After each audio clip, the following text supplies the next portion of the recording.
Bueno. No, un segundo. Ahora sí. Bueno, primero quiero agradecerle a Leonardo por invitarme a esto. Me parece de lujo estar acá. También por la presentación tan amable. Para mí el doctor Ferguson es Alberto, no Leopoldo, entonces me siento raro. Pero mil gracias por la invitación. A mí me toca, digamos, la parte posiblemente menos divertida, porque es explicarles un poco por qué Nash nos interesa a los economistas. Y si no fuera porque Nash tuvo la vida que tuvo, no se habría hecho una película sobre él. De hecho, Nash compartió el premio Nobel con otros dos tipos y no hay película de esos dos tipos. Entonces, el divertido es, digamos, el caso, la cosa interesante es las otras cosas que ustedes han discutido. Entonces, para hacerle un tris menos aburrido, lo que pensé hacer es las siguientes tres cosas. Primero voy a decir cuál fue el aporte de Nash, o tratar de decir que la película está mal cuando explica el aporte de Nash, la explica mal. Y después voy a tratar de explicar cuál es el aporte de Nash, no en Hollywood, sino en la vida real. Eso se puede volver tedioso, se puede volver una clase de matemáticas, entonces lo voy a hacer con un ejemplo sencillo que ojalá sea intuitivo. Y luego voy a decir cuáles son las implicaciones de economía. Y al final podemos hacer un quiz y les pregunto si entienden por qué es que el aporte de Nash está mal explicado en la película. Bueno, entonces, ya lo vimos, entonces por esto puedo ir bien rápido. Entonces, ¿cómo explica la película el aporte de Nash? Con la escena de la mona.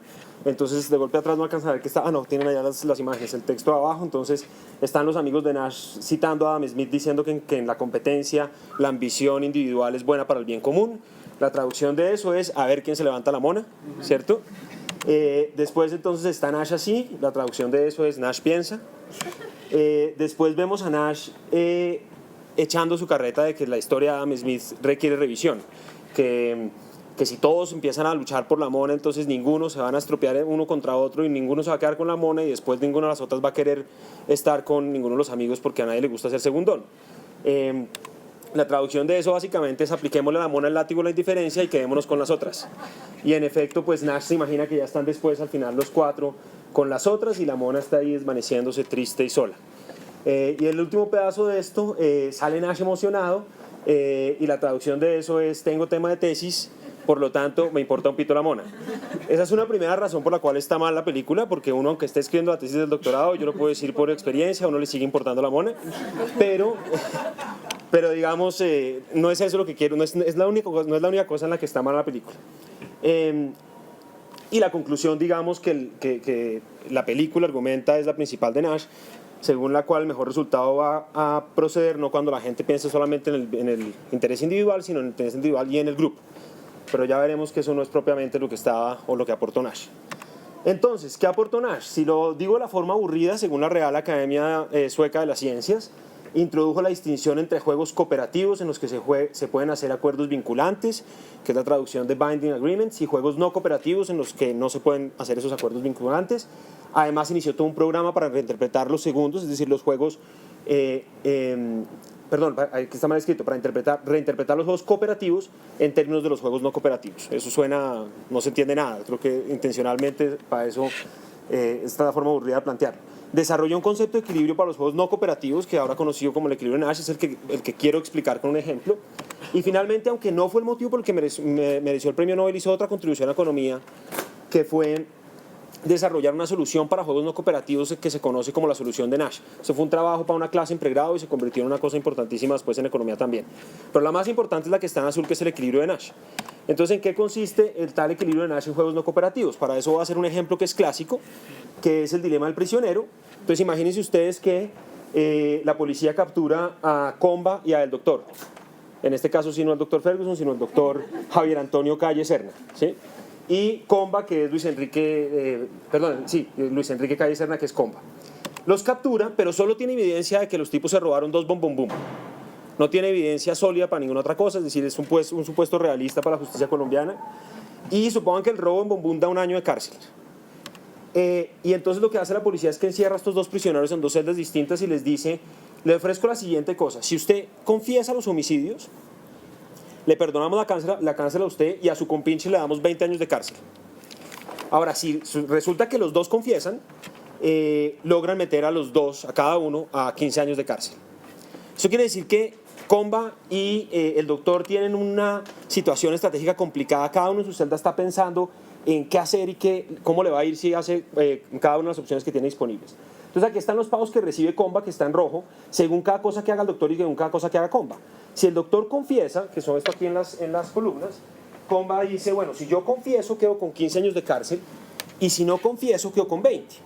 Ahora, si el doctor no confiesa y yo confieso, entonces quedo libre, porque yo fue el que lo sabía de él y en cambio él no colaboró. En cambio, si yo no confieso y él no confesó, quedamos con 1 año de cárcel por el bombón cada uno, porque nadie confesó, no hay evidencia. En el caso del doctor, el juego es completamente simétrico. Aquí estoy mostrando los pagos para el doctor en azul y tiene una situación completamente simétrica. ¿Cuál es el equilibrio de Nash?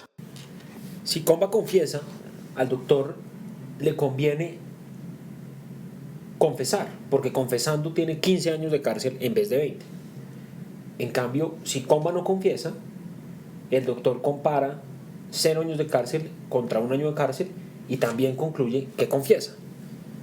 Por lo tanto, el equilibrio de Nash es en donde Comba y el doctor confiesan, porque cuando hagamos el análisis para Comba es completamente simétrico.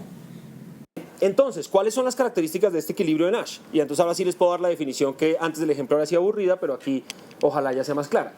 Cada jugador toma la acción que maximiza su bienestar individual, tomando como dadas las acciones de los demás jugadores. Y no existe ningún incentivo unilateral a cambiar de comportamiento. Dado lo que la otra persona está haciendo, yo estoy haciendo lo mejor que puedo hacer y lo mismo piensa la otra persona. Entonces, en ese sentido es un equilibrio. Además, si cada jugador supone que los demás jugadores son racionales, la predicción del comportamiento de los otros jugadores se cumple. Están comportándose racionalmente. Entonces lo que hizo Nash y la contribución grande de la economía fue que definió este concepto de equilibrio y demostró su existencia en un conjunto amplio de juegos, con diferentes tipos de jugadores, diferentes características de las funciones de pagos, en fin. Y bueno, esto es apenas un ejemplo de juegos, hay una cantidad de ejemplos adicionales. Aquí hay otro famoso que es la batalla de los sexos, en donde ya no estamos hablando del doctor y Comba, sino el doctor y la doctora, que están pensando si van a ir a ballet o a fútbol. Y aquí, como ustedes se pueden dar cuenta, básicamente la doctora prefiere estar con el doctor, pero le gustaría más que fuera en ballet que en fútbol. Si está en ballet en fútbol ella obtiene 2 y el doctor 1, mientras que si están separados ninguno gana nada. El caso simétrico es cuando el doctor va a fútbol con su doctora, está más feliz el doctor que la doctora, pero los dos reciben algún pago. En este juego, no sé si alguien sabe cuál es el equilibrio de Nash. Este es más complicado, es un juego de coordinación. ¿Ah? Lo que dice la doctora, obviamente. Bueno, sí, al la película. Tiene 3 equilibrios de Nash, es un caso más difícil. Que los dos vayan al ballet es un equilibrio, ustedes pueden verificar que ahí nadie quiere desviarse.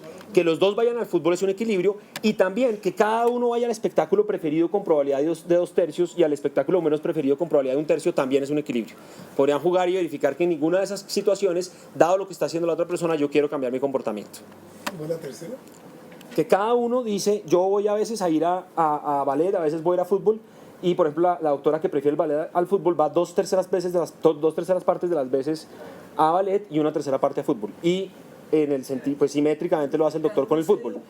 Y con esas probabilidades ninguno de los dos quiere cambiar su comportamiento. Unilateralmente, ¿no? Aquí todo es un comportamiento no cooperativo unilateral. Entonces, esto fue lo que demostró Nash, la existencia de este tipo de equilibrios para un conjunto amplio de juegos. ¿Por qué? ¿Cuáles son las implicaciones de economía? Pues son inmensas porque básicamente la economía es un juego, ¿no?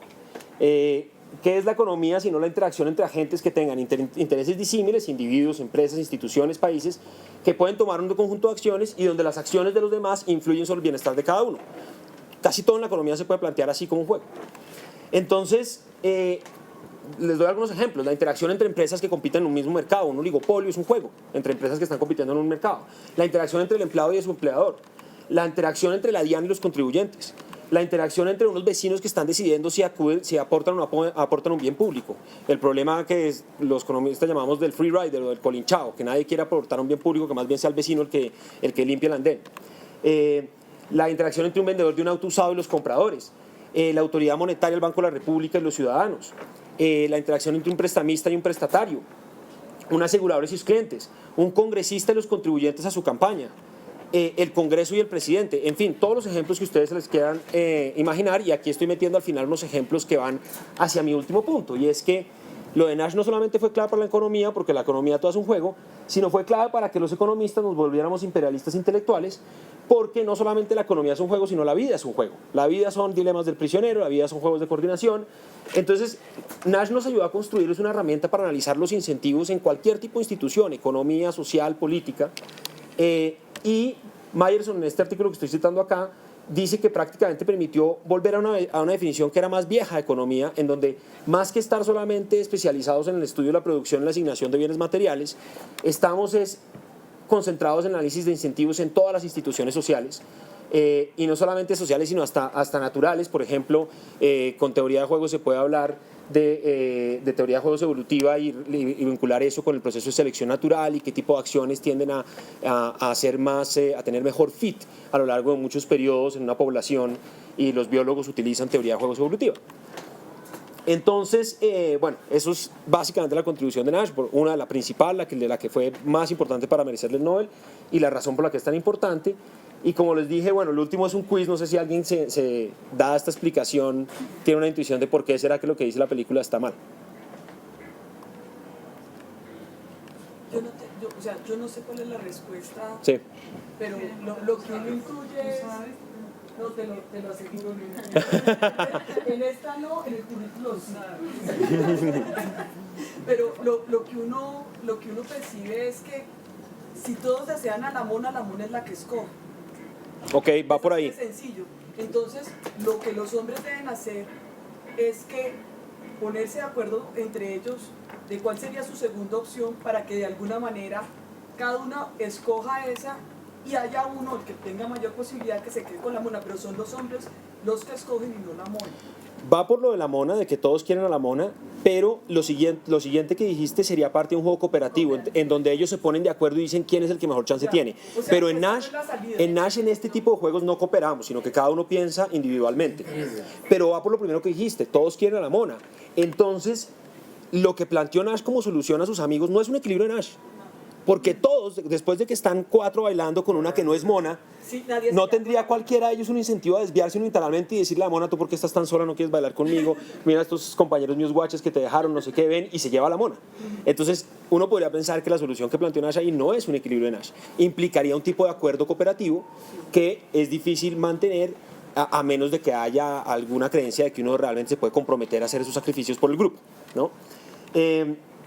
Entonces, en ese sentido no es precisa la explicación. Lo que sí es preciso es que el equilibrio de Nash muchas veces no coincide con el óptimo social.